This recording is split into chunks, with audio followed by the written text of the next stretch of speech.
Final section of the episode this week, we're not going to have a quiz, mainly because I haven't written one. Yeah. And also because there's only 2 of us, so it's kind of just me quizzing Isaac. Instead, we're going to finish on an all-time 11. This 11 is players who have never reached their full potential.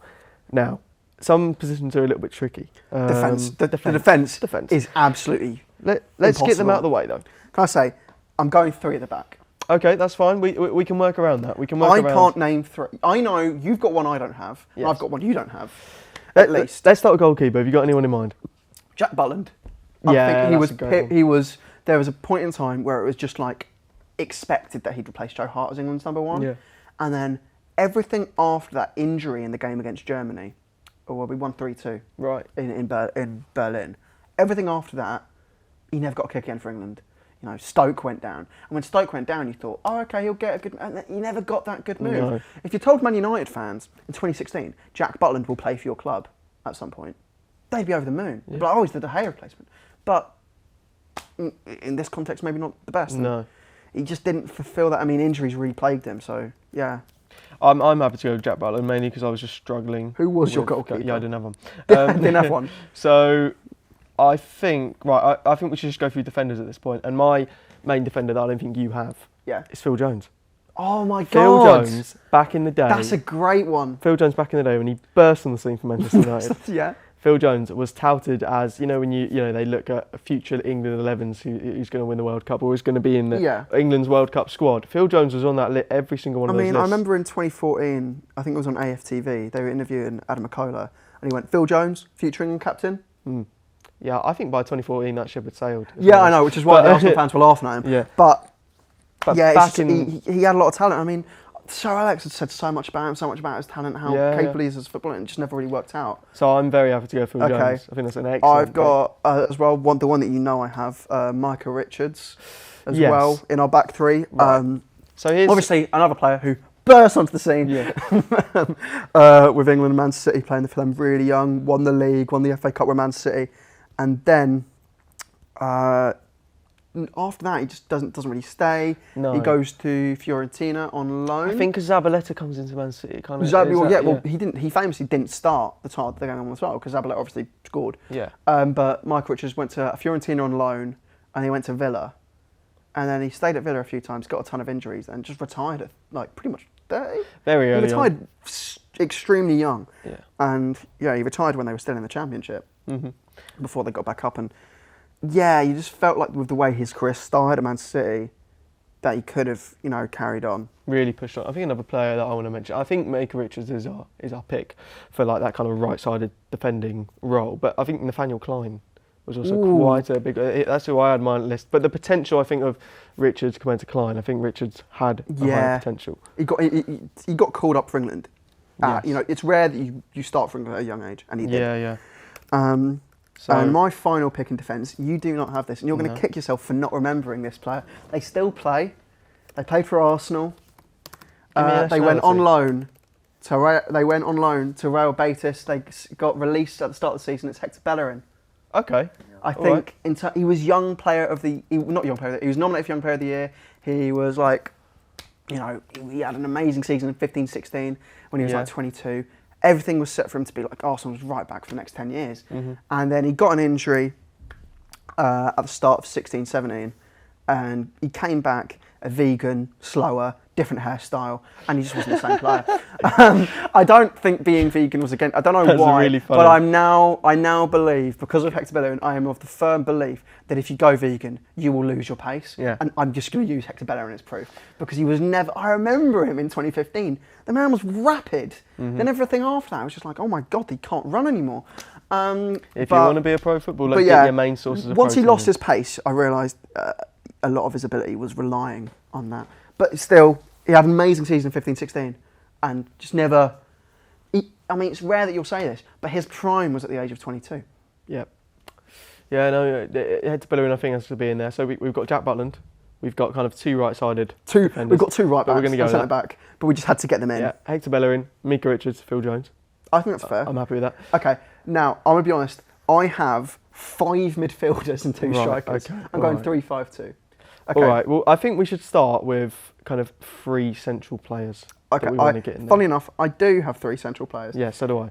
So I think let's say one that we know that's definitely going to be in there at the same time. We both got him. He's my hero. He should have gone to the World Cup. You know who he is.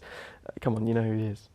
Should have gone to the World Cup. Yeah, remember my famous. Oh, okay. So 3, 2, 1. Jack Wilshere. Wilshere. Yeah, right. Okay, Jack Wilshere's got to be in there. Jack Wilshere was in mine as well. Yeah, I mean, I keep saying burst onto the scene. And it's getting old now, but he did. Yeah. In terms of the performance against Barcelona, starting for Arsenal at such young age. Yeah. And then he got one injury on his ankle. Taking that number 10 shirt from Van Persie as well. Yeah, at a young age, and if he didn't get those injuries, what could have been? Yeah. In terms of the quality. And that people don't realise, but his last season for Arsenal was unbelievable. Like, he Fantastic. still had a very good season for Arsenal in 2017-18. Yeah, for once he didn't get that many injuries. For once he was actually playing well. He wasn't scoring that many goals, but in terms of the way he was playing, it was like finally we're seeing it again. Yeah.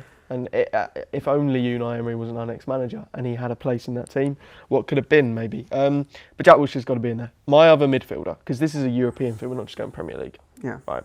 My other midfielder, Mario Götze. I think for me he's a midfielder, it's an attacking midfielder, but I think Götze has to be in there. I have one player who isn't mainly Premier League in here. Is that Götze? No, it's not. I haven't got Götze in here. Okay. I've actually got, if we're going to talk about attacking midfielder, I've got Dele Alli. All right, okay. Dele Alli, I think, is the definition of wasted potential. Right, yeah, but let's compare the potential of Götze and Dele Alli. Well, look, Dele Alli, in terms of the goals and assists he got in 16-17, you're thinking, God, this guy's going to be like he was performing at a very similar level to Harry Kane in that season. He was scoring a lot of goals still for him. He was, but Götze... But then you got to admit, he went from that to, well, whatever it was, nothing pretty much. And now he's gone to Besiktas. Besiktas hate him. Everton don't want him. Did Dele Alli win a World Cup and then flop off? And did he win the Golden Boy Award? He won Young Player of the Season. Yeah, but I think it's a tad different. What's quite easy for this team is that you just go through all the Golden Boy Awards and go who flopped, who didn't, and then put them in. But I think Götze... That's actually a very good strategy. I think Götze goes in over Ali. I think Ali has to go in here. All right, let's name the rest of them. Right, so I'll be honest, I've got one that is extremely hard. Well, not extremely hard, just a tad bit. Go on then. So my other name for the centre is Ravel Morrison. But I'm quite happy to leave Ravel Morrison out because I think people talk about him constantly, and it's like, my other one is Abu Dhabi. I think in terms of the potential he had, he was touted as being Vieira's replacement. Yep. For a couple of years, he was playing phenomenally for Arsenal. If you're unaware of Abu Dhabi, go and watch Arsenal versus Liverpool away early in the Champions 2010s. He scores in the Champions League. I think it was quarter-final. But also when we were in that purple and black kit, the stripes. Oh yeah, that was phenomenal. And Unbelievable also, performance. He scores a goal against Aston Villa in that 2009 away from home, and it's just unbelievable. I think him and Abue linking up. But he was just a phenomenal footballer, and just injuries plagued him, and it was just so. Yeah. Again with Wilshere, it's just so difficult to watch because it's just like this player. If that never happened, what he would have been, and it's just such a shame. Yeah. But massive shame. Yeah, it is a bit like it didn't fulfil his potential. Massive shame. Okay, so are we going? I want to put let's name the rest, okay, and then we can in our midfield. They're my 3 essentials. Okay, Wilshere's in. Yeah, Wilshere's in. Diaby's in. Yeah, I'm happy. Okay, if I name 2 others, because here's the thing, the other 2 can play out wide, but they can also play central. Right, go on. Jesse Lingard. I don't know about that. You don't know about that? No, because I feel like he was never kind of like in his early 20s, and no one was really talking about him. And then all of a sudden he's in the United so you side. agree he's not in there? No, he's not. Okay, Alex Oxlade-Chamberlain. Okay. At a young age, signs for Arsenal from Southampton when they're in the Championship. When they're in. He did sign for us when they were in the Championship. Yeah, he did. And he's come in, and he had a lot of potential. He had a lot of potential. Rarely scored more than 5 goals in a season for us. But there was always that season. Every season would always start and go, "This is the season where he blows up," and it never really happened. No. And then the season he finally blew up was his final season. Yeah. And then he went to Liverpool for 40 mil. And his first season, everything was going well until he got injured, and then we haven't really seen him since. No, you're right. And I mean, Chamberlain's a good shout. I just don't think he gets in over Götze. I just don't think he does. No, there's 5 spots in our midfield, mate. Yeah, but I haven't said my wide players yet. Oh, okay. Do you know what? Let's say Götze's in on hold right now. He's on standby. Okay. All right. Let's. Because if we're going 3-5-2, I want my right wing and my left wing. Right wing, I think you'll agree with me with this one, Theo Walcott. No! I was thinking Walcott, and I still think, I'm sorry, as much as people say, I still think he did fairly decent. He did, but I don't the think amount of times he got over 20 goals, he still did. Like, you think of the players like here, they were performing and then they just massively fell off. With Walcott, I think part of it was age, part of it was injuries, but he was still performing. And Right. in 2016-17, which is a season before he leaves Arsenal, he put up 20 goals in all comps. Wow. So I don't think so. And that was playing in a side with Sanchez and Ozil. He was still performing at quite a high level, and people seem to forget that. In the side that won the FA Cup. In the side that won the FA Cup, he didn't play in the FA Cup final, I think. But he was still playing well. But he was still he still had quite a good season for goal scoring that year. Well, okay. If you're not happy with Theo Walcott, my left-sided player, Neymar. Bloody hell! I don't. No. You Hear bastard. me out. Hear me I'll out. be honest. I am a serial Neymar hater, and even I think that's a dick move. Right. Okay. But it's a tough crowd to please here with this choice because you don't like Neymar. But Yeah.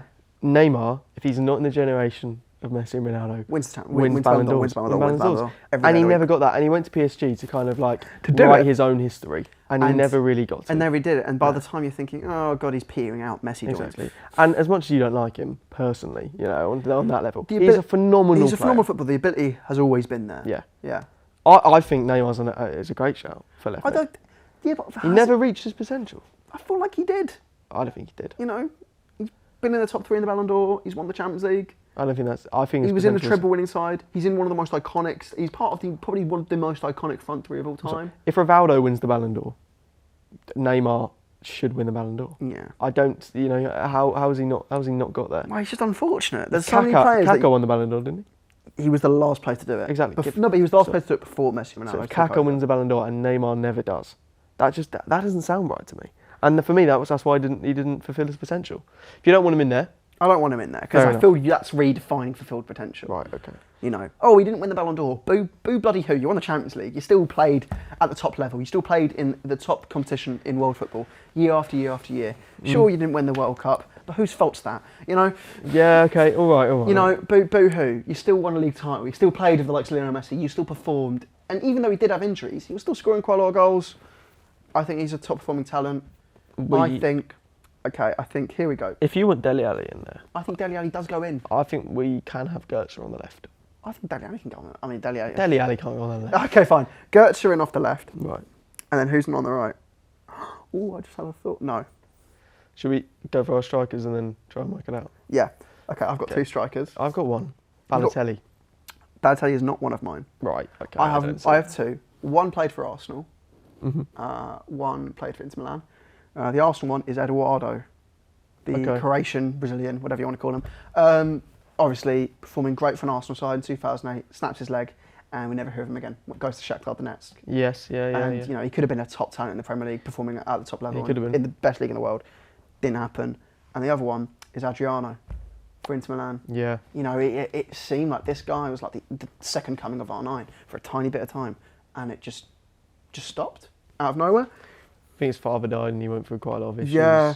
But I mean, I think another honourable mention, Alexander Pato as well. Robinho as well. A lot of Brazilians really. So I think Adriano has to go in there. Adriano goes in. And I think Balotelli. Yeah, I'll say Balotelli in. Balotelli, golden boy as well. God, I can see where you're getting it from. I mean, you know, I think, you know, he wins the Champions League with Inter Milan. He goes to City, wins the title. He's still very young. He has a lot of potential. I think he was doing well for Italy as well. He won the Euros with Italy. Yeah, I mean, and he was great in that tournament. And also, you got the move to. I feel like you can see his career going downhill when he moves to Liverpool. The move to Liverpool is where it starts. And to be fair, I don't think that was helped by how poor that Liverpool side was. Yeah. And then it just goes downhill from there. How many goals did he score for Liverpool? Like 2? Yeah, I remember there was like, I know he scored against Tottenham. Yeah. And I celebrated the hell out of it because I found it so funny. There was that famous stat of Ricky Lambert, Barini and Balotelli. Their goal contributions in about 30 games. It was about 5 or 6. I don't know. It was just horrific. So we've got our strikers, we've got our midfield, and we've got our left wing. Our left wing. We need a right wing. I put forward Theo Walcott. That's not allowed. We can put Chamberlain on the right. I think Chamberlain. Yeah, you put Walcott over Chamberlain. I don't think Chamberlain had a very high potential. I think he had good potential. Okay, what do you think Walcott was expected of him when he signed for Arsenal at 16? I mean, he went. Didn't he went to the World Cup before he played a Premier League game, didn't he? Yeah, he did. That shows a lot. That shows he's going to be, playing well I for England think for a long time. In between, I think in the early stages of his Arsenal career, up to about 2011, he was performing brilliantly. Yeah. He was, rapid, fast, good for us in the Champions League. He was a good, he was our talisman, I'd say, post Van Persie. And I think he's always been a good player for Arsenal. The only bad seasons I'd say he had were, 14-15. He came back from injuries, he couldn't score too many. He still scored in a cup final for Arsenal. He scored in a cup final for Arsenal. Yeah, I remember 15-16. Good goal. He tried to play up front a little bit, that didn't work, and then he went back on the wing and still scored in some big games. He scored against Leicester in that game, where he won in the last minute. He's been there for Arsenal in moments. And then the season after that, scores against Antonio Conte's Chelsea. He's got a couple of goals against Tottenham. He's performed at times, and he was at Arsenal for 10 years. That's what you realise. You're going to slow down at some point. Okay. You're going to stop performing. And even in the season before he left, he put up finally his final good season and to say goodbye. And then the season after that, he leaves in January and he had a crap season. But, Look, if we have to go with Chamberlain, I accept it. But I just putting think it's Chamberlain not a great shout. I just think there's got to be someone better than Chamberlain. Well, yeah, but Theo Walcott, I think that's extremely harsh. All right. Theo Walcott certainly did better than Chamberlain. Yeah, Theo Walcott, I feel, maybe didn't fulfil his potential exactly, but I think he fulfilled got quite close. 75%, which I think is very good. Right. I think Chamberlain, 50. I think that's our 11 then. Jack Butland in goal. Yep. Then got Mika Richards. Good. Then we've Phil got Jones. Phil Jones and Bellerin. And then we've got Jack Wilshere, Abou Diaby, Dele Alli, Goetze off the left, Chamberlain off the right, and a front two of Adriano and Balotelli. I think that's a very good 11. Ironically, that's it does. Yeah. If we have them all before Yeah. whatever happened, before the injuries, before they fell off, honestly, Fantastic they team. might push for the Champions League. Fantastic team. To be fair, no. Michael Richards and Bellerin in a back three is not giving me good ideas. No. Now I think about the defence is absolutely shocking. But but moving on, I think, that's our 11. That's also been the episode of The Football in Question. Episode 28, I believe, season 4. Could be episode 30, we're not really sure. That's been mine and ours episode. I hope you've enjoyed, and we will see you